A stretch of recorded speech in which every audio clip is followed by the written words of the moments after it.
오늘은 성령 강림절 넷째 주일입니다. 성령 강림절을 맞이하여 계속해서 성령에 대한 역사를 말하고 있는데, 오늘 4장 30절은 이렇게 말합니다.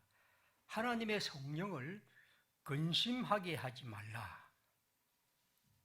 하나님의 성령을 근심하게 하지 말라.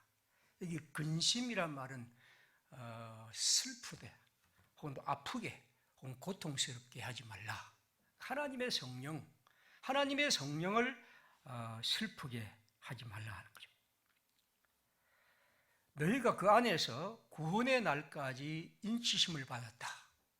우리는 성령을 통해서 하나님의 구원의 날까지 우리가 갈 수 있고 걸어갈 수 있기 때문에, 우리가 하나님의 구원의 완성의 날까지 가는 이 여정에 하나님의 성령이 우리를 인치시고 그 속에서 우리가 갈 수 있음을 늘 느끼면서 함께 걸어가고 있는, 우리와 함께 동행하고 계신 성령을 근심하게 하고 슬프게 하지 말아야 합니다.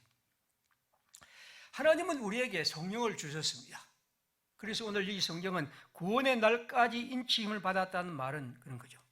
예수님은 요한복음 3장 37절에 명절 끝날 이렇게 말씀합니다. 누구든지 목마른 자는 내게로 와서 마시라. 나를 믿는 자는 성경의 이름과 같이 그 배에서 생수의 강이 흘러나오리라.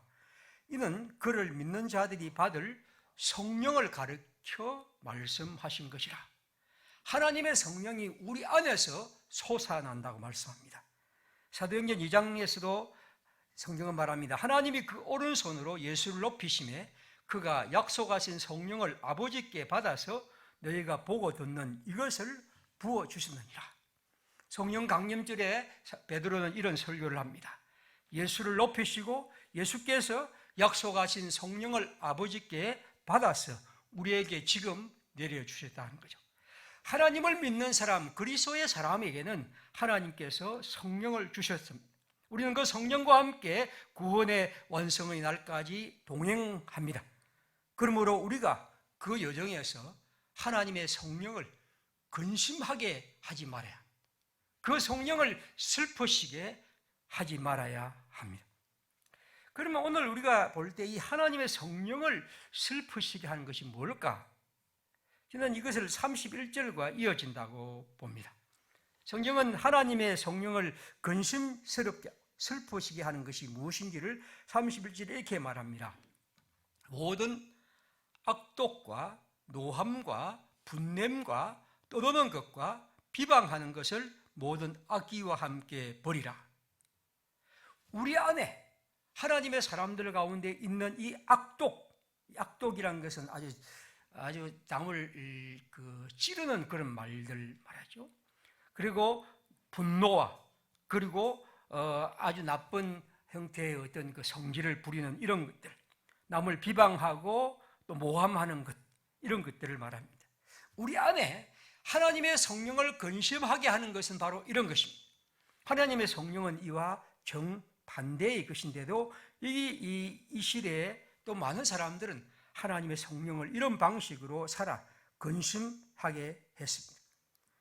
악독과 격정과 분노와 소란과 욕설과 큰 소리와 그리고 나름대로 자기의 모든 것들을 주장하는 이런 것들입니다. 그리고 반대로 32절에 이렇게 말합니다.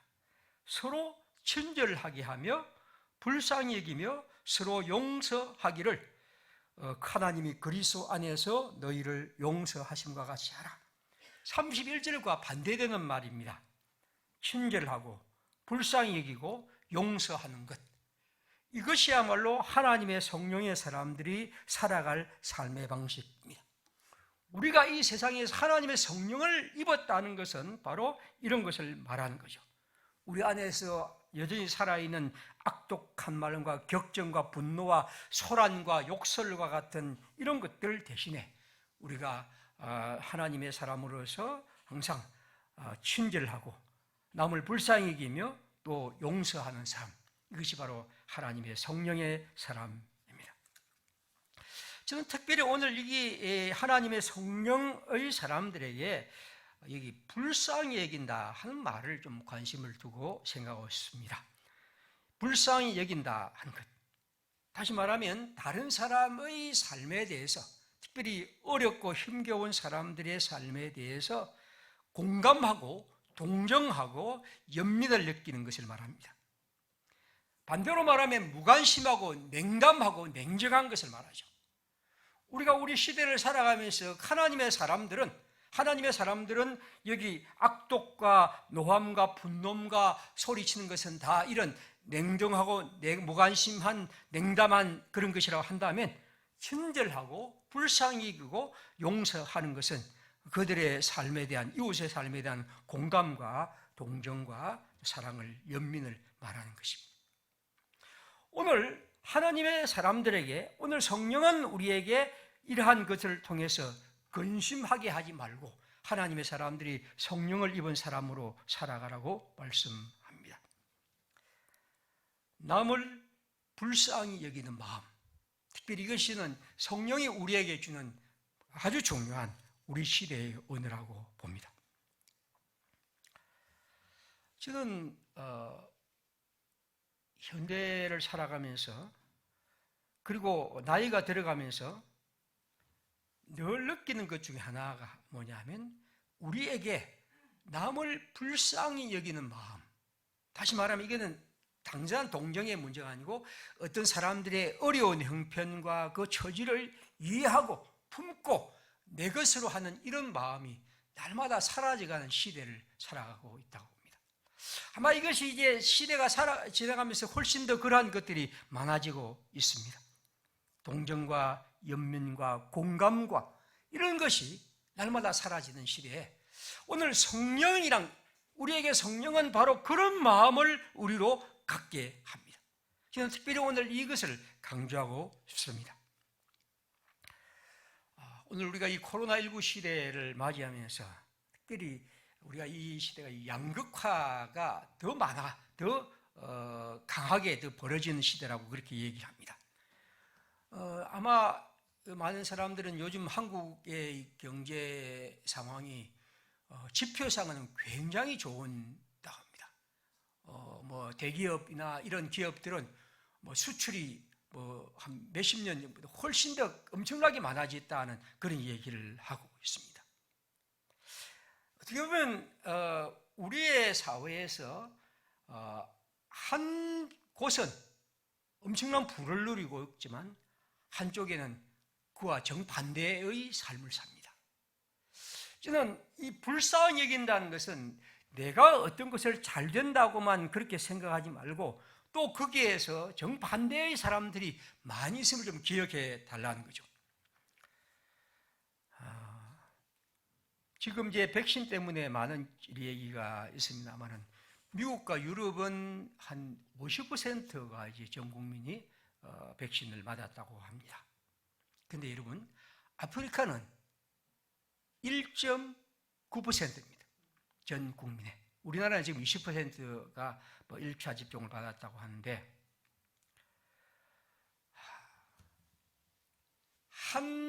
이 시대를 살아가면서 한 곳에는 이렇게 많은 백신을 맞고 있는 사람이 많지만 어느 곳에는 전 국민의 2%도 맞지 못하는 그런 상황입니다.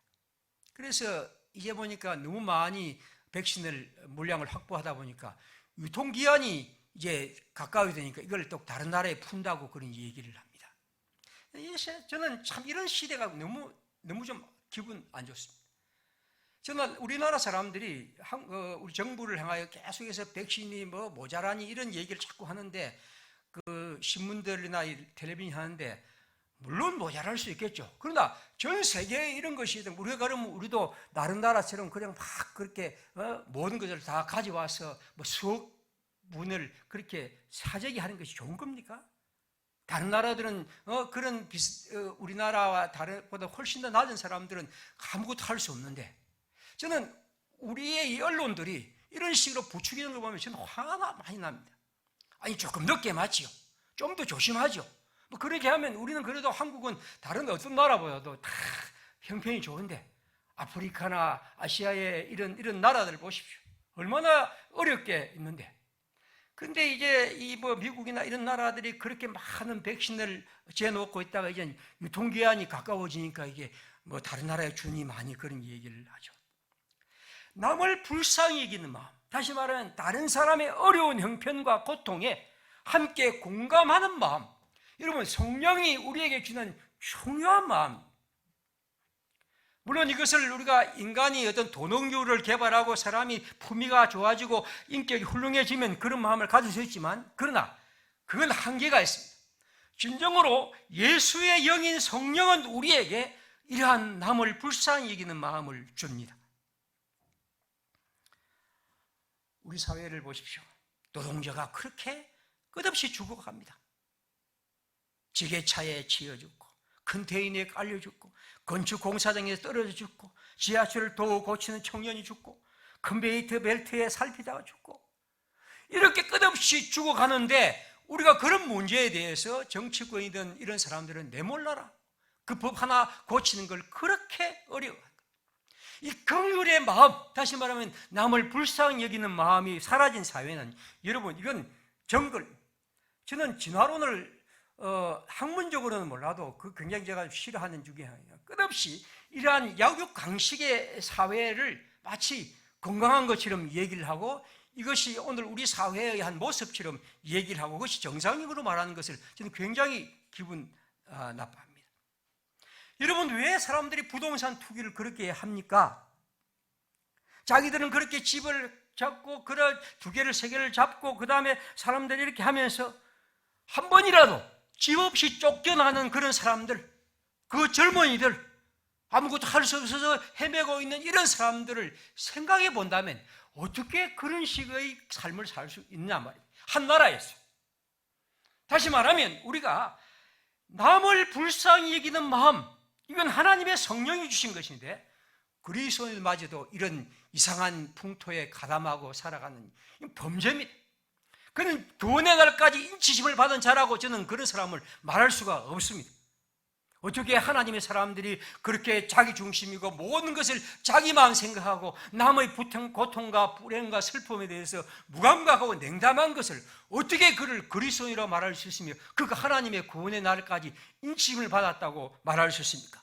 그가 아무리 신학적으로 훌륭한 고백을 해도 저는 그 사람을 인정할 수가 없습니다.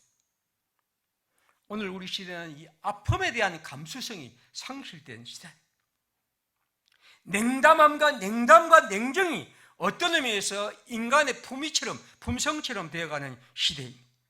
타인의 고통에 대해서 무감각하고 초연한 시대처럼 되었고, 이것이 우리에게 마치 괜찮은 유전자처럼 사람들에게 말하고 있습니다.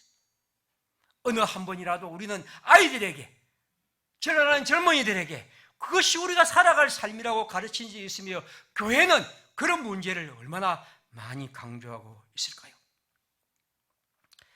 서경식이라는 이분은 이 도쿄 경제대학의 명예교수인데, 제가 한 번씩 소개하는 서준식이라는 사람의 동생, 일본에 사는 분인데, 이분이 어느 신문에 이런 글을 하나 썼습니다. 내 아내 F는 일본 사람인데, 내 아내는 최근 2년 동안 몸이 막 고생하고 있다. 전문의의 진단은 일단 불안신경증으로 되어 있다. 저녁에 날이 어두워지면 정체불명의 불안감에 사로잡힌다. 아침은 잠에서 깨었을 때부터 불안감이 있고 가슴이 아프다고 한다. 온갖 치료를 시도해 보으나 눈에 띄는 효과는 없다. 병원에 갔던 전문의가 이렇게 말한다. 무엇이 그렇게 불안한가요? 묻자 내 아내는 미얀마의 일이 그렇게 어렵다. 미얀마에서 계속되고 있는 시민에 대한 탄압 얘기라.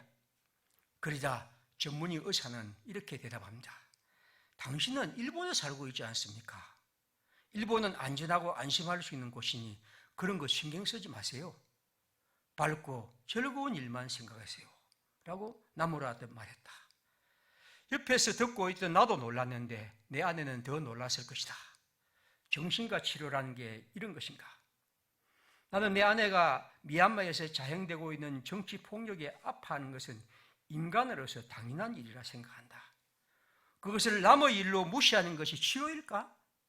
게다가 남편이 나는 한국의 군사정권 아래서 정치범 가족이었고 사형 고문이란 말이 남의 일이 아니라 늘 신병 가까이 있었고 그런 것이 내 아내를 얼마나 아프게 했던데, 물론 내 아내의 정상에는 여러 가지 많은 복합적 요금이 겹쳐 있을 것이다. 하지만 내 아내는 그러한 문제들, 이것이 불안이 있고 이 불안에 대한 원인, 이 본인의 호소에 대해서 귀 기울이는 것이 치료이지 않을까? 아니, 치료를 못해도 적어도 그것을 공감하는 것이 인간의 삶이 아닐까? 그런 것입니다. 오늘 우리 시대는 어떤 면에서 매우 무자비한 시대라고 부르죠. 그래서 우리는 미얀마니, 팔레스타인이, 벨라루스니, 홍콩이니 이런 슬프고 슬픈 아시아, 아프리카의 그런 아이들의 얘기를 읽으면서도 우리는 그저 무관심하고 냉담한 시대를 살아갑니다. 공감과 동정과 연민과 고뇌를 우리가 떠안는 것을 매우 낯선 얘기처럼 여깁니다. 우리는 한 번도 그들과 연대하는 일들에 대해서 그렇게 많이 얘기하지 않고 우리는 그저 넘어갑니다. 디모데후서 3장 1절에서 바울은 말합니다. 너는 이것을 알라. 말세에 고통하는 때가 이르러 사람들이 자기를 사랑하며 돈을 사랑하며 자랑하며 교만하며 비방하며 부모를 거역하며 감사하지 아니하며 거룩하지 아니하며 무정하며 원통함을 풀지 아니하며 모함하며 절제하지 아니하며 사나우며 선한 것을 좋아하지 아니하며 무정함. 여러분, 성령은 이 무정한 시대, 무자비한 시대를 향한 도전입니다.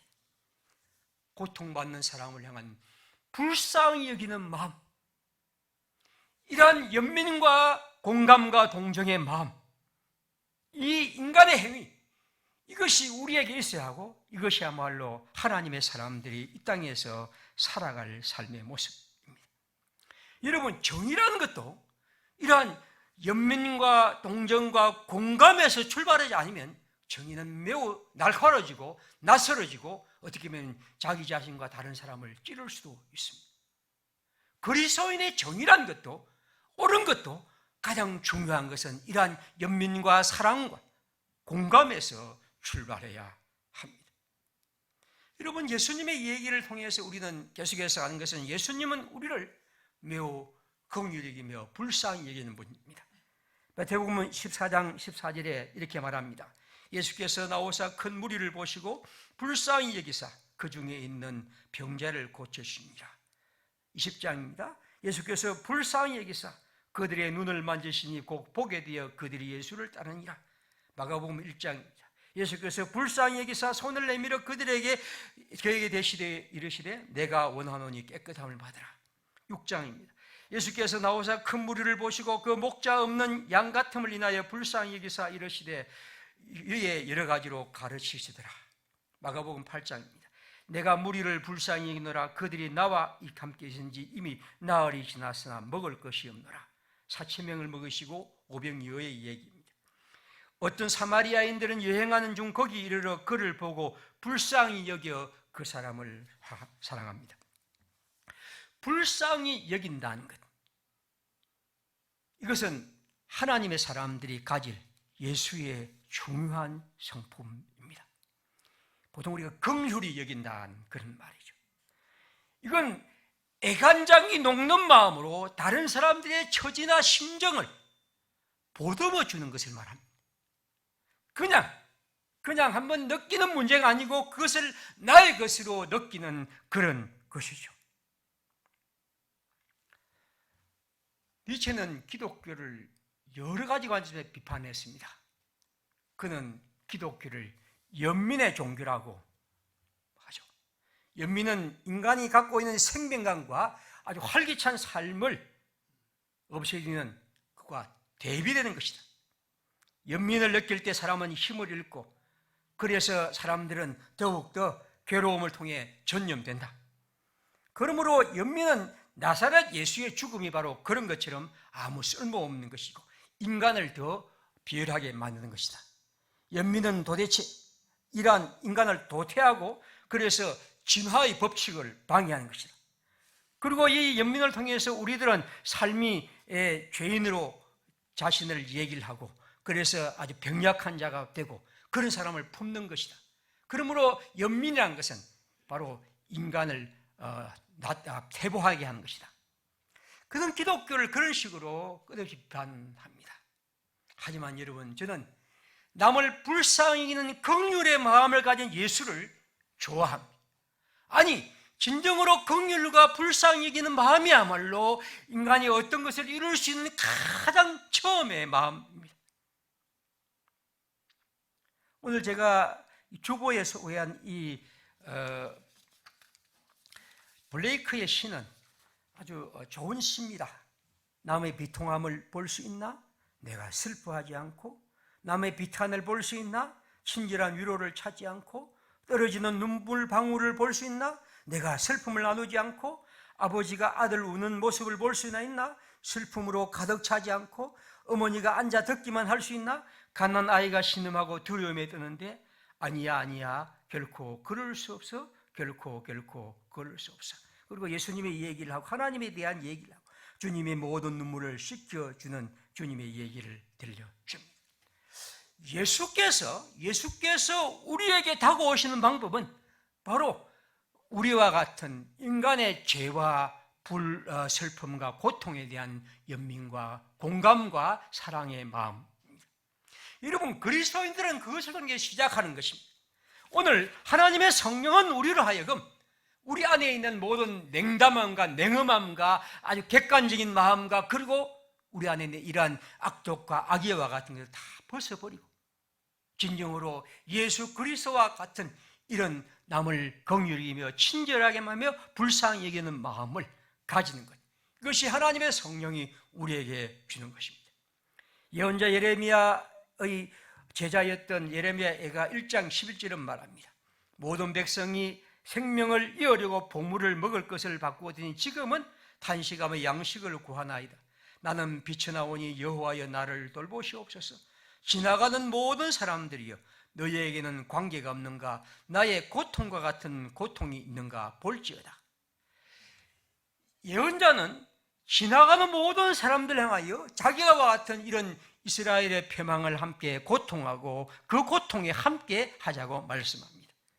베드로도 말합니다. 마지막으로 말하노니 너희가 다 마음을 같이하여 동정하며 형제를 사랑하며 불쌍히 여기며 겸손하며 살아가자는 것. 여러분, 우리가 이 하나님의 사람들이 이 시대에서 성령으로 남을 불쌍히 여기는 것은 너무나 중요한 그리스도인의 삶의 자세입니다. 이건 단순한 어떤 사람에게 동정전도의 문제가 아니고 오늘 이 무자비하고 무감각한 이 시대, 이 냉정하고 냉엄한 시대에 대한 비판입니다. 오늘 우리는 모두 다 자기 중심과 자기 혼자만 살아가고 자기 혼자만 모든 것을 누리는 이런 시대에 우리의 고통당한 사람과 함께하고 아파하는 걸 통해서 우리는 우리의 시대를 비판하고 그 속에서 한영한 인간의 살아간 삶이 무엇임을 우리에게 말씀합니다. 우리 앞서간 예언자들과 예수님의 얘기는 바로 그런 것을 말합니다. 그러므로 이 연민과 사랑과 불쌍히 여기는 것은 단순한 그런 식의 아주 나이브한 감정의 문제가 아닙니다. 그것은 이 무감각하고 냉엄한 시대를 향한 하나님의 사람들이 살아있음을 말하는 중요한 것입니다. 그래서 사람들이 교회와 그리스도인들을 마치 혐오실처럼 대하는 것들을 매우 마음 아파합니다. 그러나 여러분, 저는 우리 시대에 사람들이 교회와 예수를 믿는 사람들을 보며 존경하며 사랑하며 우리에게 가까이 올 수 있는 날을 기대합니다. 왜냐하면 오늘 여기 있는 것처럼 그리스도인들이 이 시대에서 하나님처럼 그리스도 예수처럼 오늘 여기에 주의 말씀처럼 성령의 부름을 받아서 남을 향하여 불쌍히 여기며 공감하는 마음을 가질 때 사람들은 교회에 대해서 그리스도에 대해서 다시 한번 생각할 수가 있을 것입니다. 동정과 공감과 이런 것이야말로 이 시대, 이기적인 이 시대를 향한 하나님의 사람들의 하나님의 메시지이죠. 하나님을 찬양하는 것과 피조물에게 동정심을 갖는 것, 이것은 같은 마음입니다. 그것은 우리가 이 시대에서 하나님의 사람들이 반드시 살아갈 삶이며, 특별히 오늘 우리 시대만큼 이러한 하나님의 사람들이 남을 불쌍히 여기는 마음을 갖는 것이 있을까 하는 생각을 갖습니다. 그리스도인들은 언제나 정의에 대해서, 옳음에 대해서 생각해야 합니다. 그러나 여러분, 그것은 언제나 하나님의 친절함과 사랑스러움과 이러한 남을 불쌍히 여김 속에서 일어나야 할 것입니다. 이것이 바로 하나님의 사람들입니다. 그리스도, 우리 주 예수 그리스도, 그리고 앞서간 예언자들은 언제나 하나님의 마음에 공감하고 또 이 시대의 사람들의 마음에 공감했습니다. 요즘 저는 이 욥기를 계속 읽으면서 느끼는 것은 욥의 마음 속에 남아있는 친구들에 관한 이런 노래입니다. 욥기 19장 21절 보십시오. 나의 친구야, 너희는 나를 불쌍히 여기다오. 나를 불쌍히 여기다오. 하나님의 손이 나를 치셨구나. 너희가 어찌하여 하나님처럼 나를 박해하느냐. 내 살로도 부족하냐. 6장 14절입니다. 낙심한 자가 비록 전능자 경외하기를 저버릴지라도 그의 친구로부터 동정을 받느니라. 굉장히 어려운 말입니다. 하지만 한번 이 성경을 보십시오. 욥은 자기가 하나님에게서 버림받았다고 생각하고 하나님이 자기를 치신다고 생각합니다. 그렇게 부러지면서 이렇게 말합니다. 그러나 친구들이여, 여러분만큼은 나를 좀 불쌍히 여겨다오. 내가 혹시 하나님 경외하기를 저버릴지라도 그의 친구들에게는 동정을 받는다고 말합니다. 그는 하나님의 백성으로서 하나님에게 버림받는 이런 시경에 있다 할지라도 친구들은 나를 동정하며 불쌍히 여겨달라는 것입니다. 욥의 물론 얘기는 하나님이 그를 버리신 것이나 하나님이 그를 저버린 건 아닙니다. 그러나 욥은 그렇게 말하면서 그러한 가운데서도 이 친구들에게 그러한 은총을 간구하고 있습니다. 욥은 그 수많은 역경 속에서 그가 일어날 수 있었던 것은 하나님 안에서 이러한 친구들이 자기에 대해서 이렇게 무지막지하게 대하는 이 냉담하고 냉엄한 이런 논리에 대해서 가슴 아파했던 것이죠. 사랑하는 여러분, 오늘 우리가 이 시대를 살아가면서 하나님의 성령이 우리에게 주시는 오늘의 말씀을 함께 기억하십시다. 서로 친절하게 여기며 불쌍히 여기며 하나님의 이름으로 용서하는 것입니다. 하나님의 성령을 근심하게 하지 말고 주의 성령이 우리에게 주신 것을 따라 이러한 마음을 품고 살아갑시다. 가장 가깝게는 우리의 함께 있는 가족들, 그리고 함께 있는 벗들, 만나는 사람들에게 그리스도인들은 하나님의 성령을 입었다는 것은 특별히 오늘 이 시대, 이 삭막하고 살벌하고 냉정하고 냉엄한 시대에서 하나님의 사람들의, 하나님의 백성의 삶이 무엇인지를 우리에게 말씀하는 이 말씀, 우리 함께 읽으며 그것을 우리의 마음속에 살아가고 새기며 살아갔으면 합니다. 마태복음 18장 33절에 예수님은 이렇게 말씀합니다. 내가 너를 불쌍히 여김과 같이 너도 내 동료를 불쌍히 여김이 마땅하지 아니하냐. 용서할 줄 모르는 이 종의 비유를 예수님은 마치시면서 이렇게 말씀합니다. 하나님이 우리를 불쌍히 여기시고 하나님이 그를 통해서 우리를 하나님의 사람으로 세우신 것처럼 오늘도 우리의 동료를 향한 이런 불쌍히 여기는 마음, 진정한 연민과 사랑의 마음, 이것이 하나님의 성령이 오늘 이 시대에 그리스도인들에게 부과한 하나님의 은총입니다. 사랑하는 우리 평화의 식구들, 우리 함께 살아가면서 비록 복잡하고 분주하고 삭막한 이 시대를 살아가지만 그러나 적어도 우리가 하나님의 사람이고 예수 그리스도의 은혜로 구원을 받은 사람이요 예수의 성령이 우리 가운데 역사한다는 것을 믿는다면 할 수 있는 한 또 하나님의 사람으로 이웃을 불쌍히 여기며 살아가는 주의 사람이 되는 것, 이것이 우리가 이 땅에 살아갈 작은 그리스도의 삶이라 믿습니다. 우리 함께 시간 기도하겠습니다. 우리 함께 이 시간 우리를 돌아보고 우리도 모르게 너무 우리 자신의 삶이 이러한 시대의 분위기에 휩쓸려 살아가지 않았는지, 한번 생각하면서 예수 그리스도께서 우리에게 성령으로 주시는 이런 마음을 품고 하나님의 사람으로 복되게 살아갈 수 있도록 인도해 주십시오. 우리 함께 기도하겠습니다.